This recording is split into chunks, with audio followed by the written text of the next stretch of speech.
Good morning, Knicks Nation. Today is Thursday, the 6th, the 6th of May, 2021.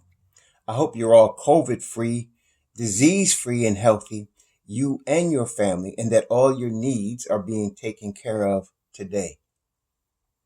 Blessings on those that work in the healthcare field, trying to save lives, trying to help those that can't help themselves and take care of those that may not be able to take care of themselves, those that are sick, those that are wounded, oftentimes at the expense of their own health and life. Blessings to them. Blessings also to those that pick up garbage for us to keep our places clean, our neighborhoods, our sidewalks, our streets. Even in a disease-filled world where the garbage is filled with disease, and if it doesn't get picked up, it'd be more disease, where there's places all over the world that are not as clean.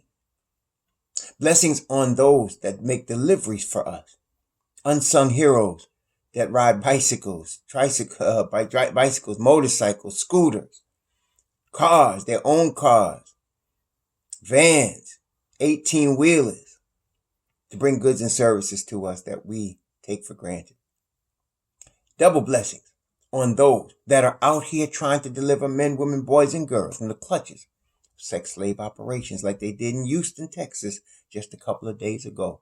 90 victims were recovered in a home in Houston, Texas, of human trafficking. Bless those that did the work, and curse upon those that support the industry through child pornography and pornography, because that's what these things are done for. Finally, blessings on those that are working on behalf of the homeless. 500,000 people in the United States today will not have a place to stay tonight, and the number's growing. Over 1 million worldwide. Blessings upon those trying to help those people that sleep on park benches with their men, women, children, families, veterans. Sleeping in parks, sleeping on sidewalks, sleeping in tents, on grates of subways, in boxes, in cars. Blessings on those trying to help. And blessings upon the ones that are suffering, for theirs is the kingdom. There was a basketball game last night. Our New York Knicks were beat down by the Denver Nuggets in Denver in the altitude last night. The highlight of this night, well, first of all, let me give kudos to Nerlens Noel. Kudos to Nerlens Noel. Why do I say that? He got kicked in the groin by the Joker, and they called a foul on him. He got smacked in the face by the Joker, and they called a foul on him. He still played 30 minutes and made 6 blocks. Rim protection at an elite level, when the rest of his teammates weren't playing that good defense all night. So let me just get that out the way. Shout out to Nerlens Noel for that effort that he put forth last night. After that, though, I know Quick scored 18, Rose scored 14. We have 5 players in double figures, but really, the metaphor of the night, the example that showed what kind of night it was our all-star, our hopefully future all-NBA player, our most improved player in the NBA this year, our Eastern Conference Player of the Month for April, Mr. Julius Randle. He, in his experience, was the metaphor for the whole night. What do I mean? The refereeing. I know we had some bad refereeing. There was the game against Miami when D Rose first played. There was a game against Philly. We've seen some very bad refereeing. Well, I think it was probably a total of about 4 or 5 games where the refereeing was horrible. And I guess if you're talking about, the Knicks have now played 66 games. I guess if you're talking about that 4 or 5, not too bad. But last night, it was on another level. It was really bad. The refereeing was bad. It was almost as if one could make an argument that the refs had bets on the Nuggets. That's how bad the refereeing was last night. But Mr. Randle, see, what we need to understand, let's bring some rationality to Knicks Nation this morning. Last year, Julius Randle, and all the previous years before this year, Julius Randle, when he come out of University of Kentucky, out of Dallas, Texas High School in the University of Kentucky, under John Calipari. Anybody that saw Julius Randle knew, number one, he's a physical specimen. This man is an athlete. Okay? He is basketball talented. He has talent to play basketball. Otherwise, he would not be in the National Basketball Association. Most of his life, he has used his superior athletic ability and physical attributes to just overwhelm people on the basketball court. When he gets to the NBA, of course, it's different. Because it's the NBA. Comes in with the Lakers, breaks his leg his rookie year, misses the rest of his rookie year, comes back, plays for the Lakers. They don't renew his contract. They don't extend him. And he ends up going to New Orleans on a 2-year, $18 million deal.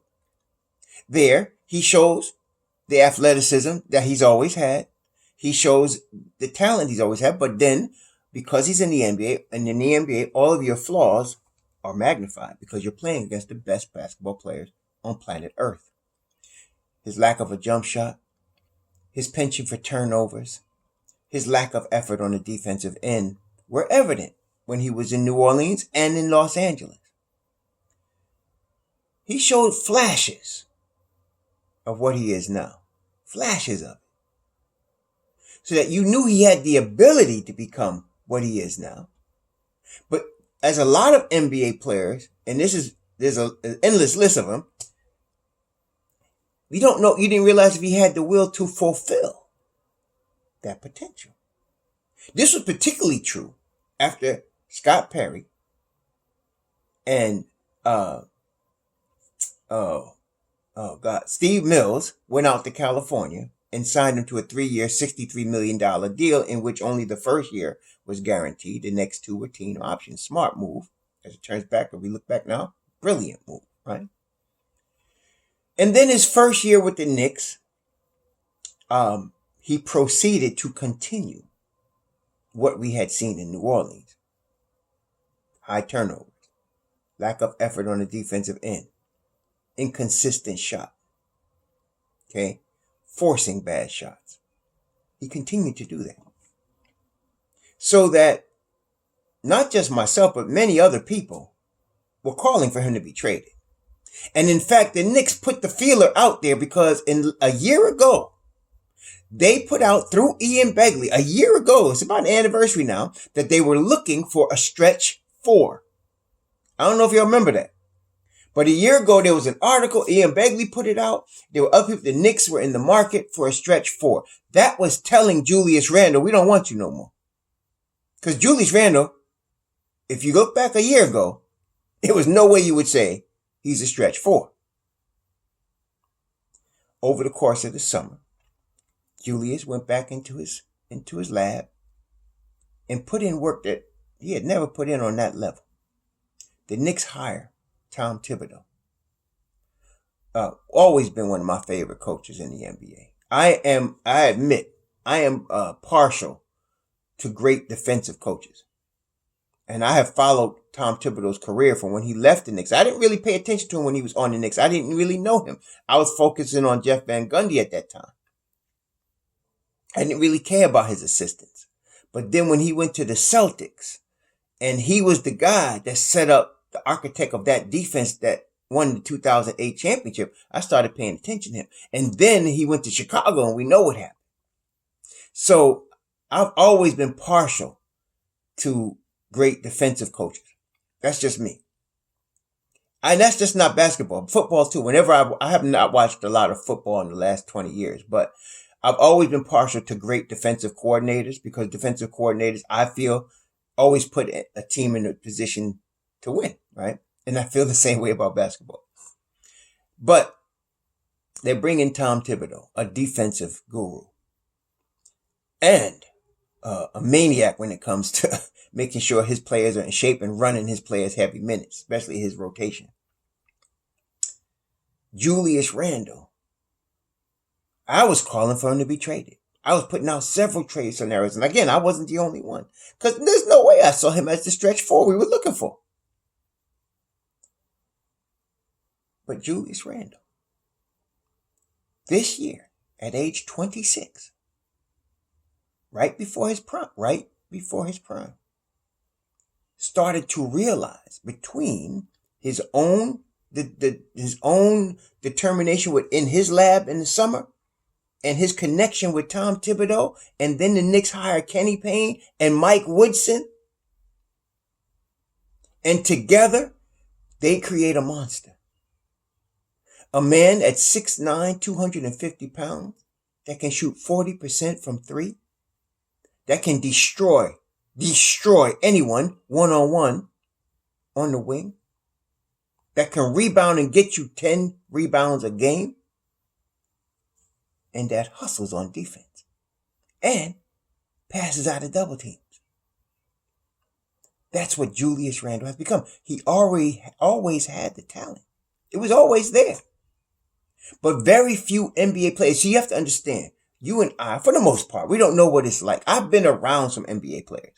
I mean, I've known a couple of them, but I don't know what it's like to be in my 20s and to be earning millions of dollars, to be able to take care of my family, take care of myself, and even some of my friends, and, have that type of lifestyle. It affects you, right? And so for that reason and others, either a lot of NBA players don't fulfill their highest level of potential. They just never do. Fortunately for Julius, he was not only influenced by everybody we just talked about, but there was a special player, one of the greatest ever, who influenced him greatly in work ethic. That was Kobe Bryant. And because of all of those things, Julius is now an all-star. This is the first year we have seen the beginning of the maturation of a superstar in Julius Randle. It's the beginning of his maturation. You have not seen his prime yet. That starts next year. Okay? So in that, I bring all that up to say, you're going to get games like last night once in a while. And I think everybody has to admit they haven't been anywhere near as frequent as they had been in the past. And what caused the problem last night is a situation which I will explain in a minute. But what I want to say about that is, because of the team, in terms of the coaching team that Leon Rose and Scott Perry have put together, in terms of your Tom Thibodeau, we lost Woody. That was a big loss. But blessings to Woody out there in Indiana. I hope he rocks them out there and turns that team into a national champion. He deserves it. But Kenny Payne, Johnny Bryant, Tom Thibodeau, and all the other crew that they got working with them behind the scenes. Between that and then the maturation of Julius Randle in recalling the lessons he learned from Kobe Bryant and John Calipari and others, he will go back. And this game last night is going to bother him. By this point, I've seen that enough in him to understand. This game is going to bother Julius Randle. It's going to bother him. It's going to eat at him. I expect him to come out against Phoenix and play 100% better. I'm 95% on that. He's going to play 100% better than he did against Denver. And I also know that he's looking for the next time he plays Denver. He's looking for that. Okay? So don't harp on what happened last night, Knick Nation, too heavy. This is a rebuilding year for us, and we're the 4th seed in the Eastern Conference. Let me say that again. This is a rebuilding year for the New York Knicks. We got a second-year, 20-year-old as one of our cornerstones. And we're 4th seed in the East. Okay? There is no way anyone expected that. We are way ahead of schedule. Way ahead of schedule. I was predicting 31 wins with a possibility of 35. And I said we'd be fighting for the 8th seed because some of the Knicks Nation was actually hopeful and saying, well, I think we can get into the play-in. And I was like, no, forget the play-in. We're going for the 8th seed. Top 8. Then by the time we got to February, and it was during the 5-game losing streak, I told y'all the Knicks are still going to be the 6th seed because they're going to get better. And here we are. I did not expect them to be the 4th seed in the East. Okay. And this is in part with the development of Julius as a superstar. He's not there. He's just barely he's breaking that superstar platform. He's right there at that ceiling, getting ready to bust through. And last night, what happened to him is, first of all, for any basketball player, he was out of rhythm. He was out of rhythm. Okay. Partially, it had to be due the Knicks as an organization in their history, since the Denver Nuggets have been in the NBA in 1976, the Knicks have always had trouble playing there because of the altitude. That road trip has always been tough on us. It takes an NBA athlete who is in good shape about a half to get used to the altitude, okay, of running up and down the court in that altitude. And that's what happened last night to our Knicks, okay? So Julius was out of sync with that. He was out of sync. Then there was, first 21 seconds of the ball game, 2 ticky-tack fouls on RJ Barrett. I mean, they were stupid. It was really dumb. One of them wasn't even a foul. Okay. And then later on the other end, the refs letting them play. They letting Denver smack us around and don't call anything. But 21 seconds into the game, 2 quick fouls on RJ, a technical by Tom Thibodeau, ill-advised in the first minute of the game. And Julius's head now was all into the referees. And it threw him out of his game. Really did. Threw him right out. He never did get the rhythm. Never did. Okay, he ended up with 14 points, but he was 5 of 15. He had 5 turnovers, and they were 5 bad turnovers. I mean, they were the Julius Randle of the past turnovers. Spinning into double teams, spinning too much, losing the ball in crowds, trying to go through 2 guys. They were bad turnovers. This reminded me of Julius before this year, and that's why I know he's going to think, he said last night after the game, I'm throwing this one in the trash, on to the next one. And I hear him. But if you've been any type of athlete yourself, if you play ball in high school or college or whatever, this is in his head. He's mad at himself. He really is.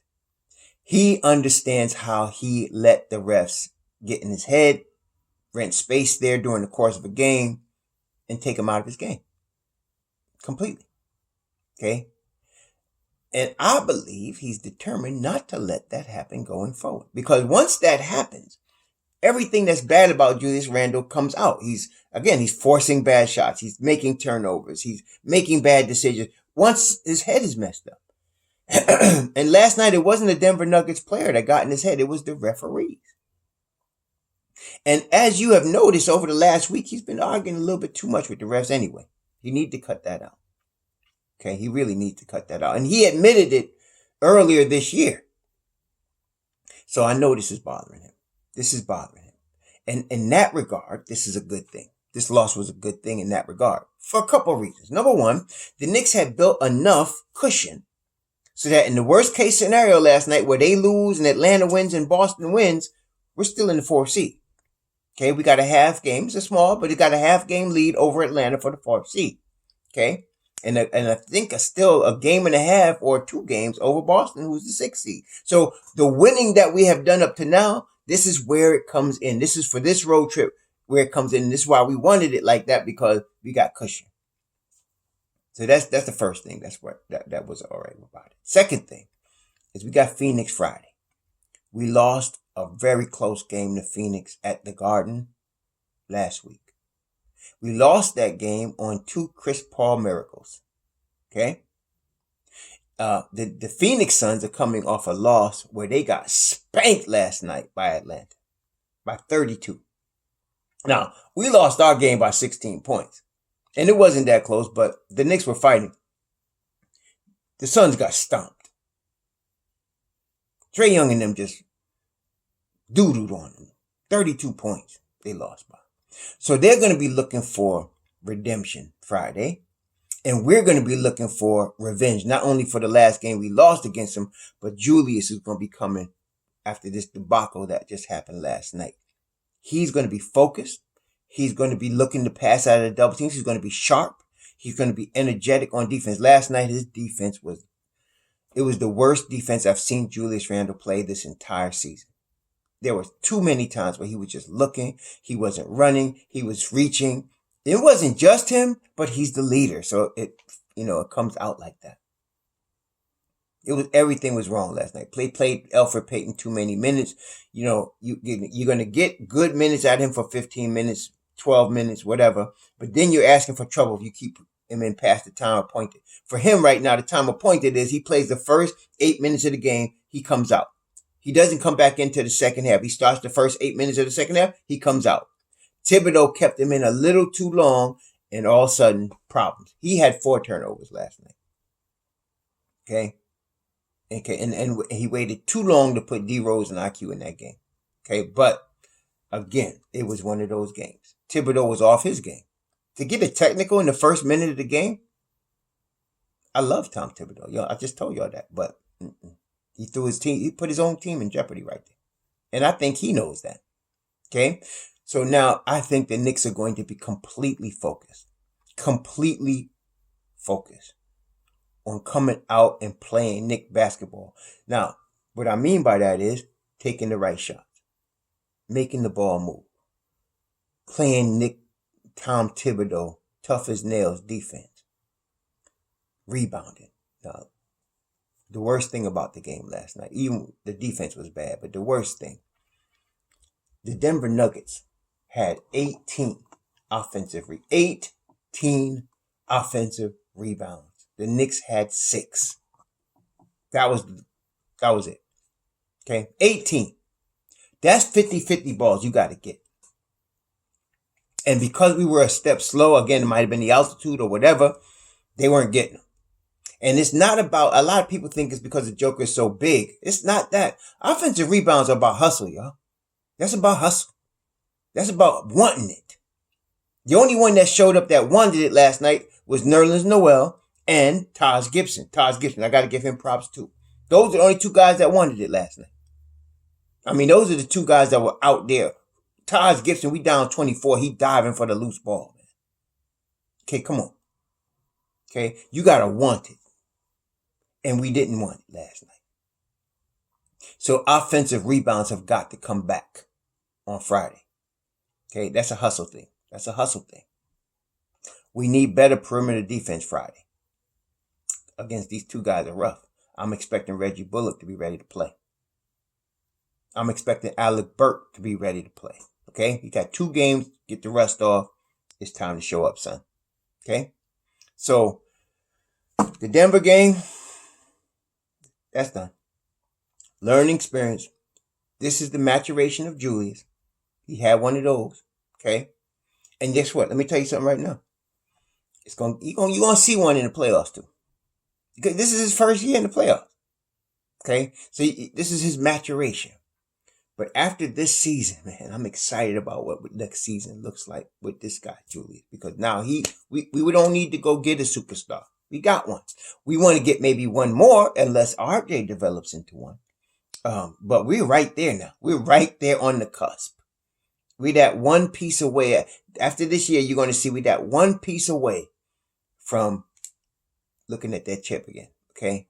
So, yeah, I'm excited about it, but don't get too crazy about last night. I mean, we could really nitpick and go into a whole bunch of things that I didn't even go into today, but the bottom line is they got into Julius's head. The refs did. Altitude sucked. The refs suck, and we just out of sync. It was just stars were aligned against us last night. That's just the way it is, man. It's the NBA, right? So we're going into the desert. There's no altitude there. They got air conditioning. We should be in good shape going down here to play Phoenix. Hopefully we get Pell back. I think they could have used Pell last night. He played at the end of the game. But with him, Nerlens, Taj, I think we're in good shape. And listen now, Mitchell Robinson is on the mend. Don't forget Mitchell Robinson. I think there's a chance he might be back before the end of the season. You know, especially when we go back to that homestand, that 3-game homestand to finish the season. But right now, the Knicks are 37-29. They're 4th in the East. We got the Suns on Friday. I won't see the game that night, but I will watch the replay on Saturday night. Let's go, man. Let's go. Next one up. Next game. Let's do this. Have a good Thursday. Shalom.